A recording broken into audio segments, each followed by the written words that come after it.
Presented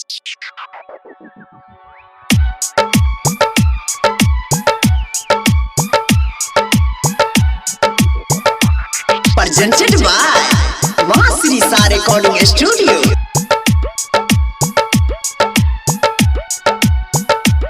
music director Sudhir सवरिया। कहने छियै रे साज भिनसर जब सायलै रे शादी के खबर छोड़ के जाई छै रे हमर गाँव वाली छोड़ के जाई छै रे हमरा गाँव वाली।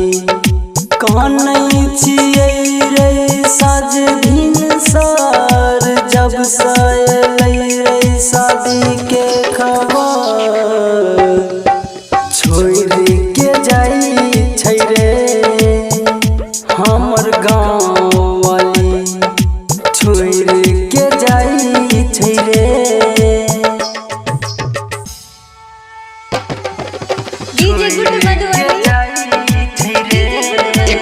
सुन रहल छी मासरी सा रिकॉर्डिंग स्टूडियो बाजीपुर मनीगाछी सँ।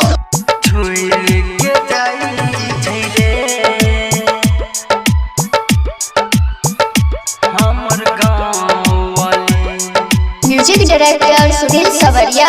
ब्लेड से चीर के लिखने रहिए रे नाम दिल पर अखिया से बहे आंसू कोई ने बुझे रे बातें फील के दिल में गम दो के मुझे ससुराल रे छोड़ के जाई छै रे हमर गाँव वाली छोड़ के जाई छै रे हमरा गाँव वाली।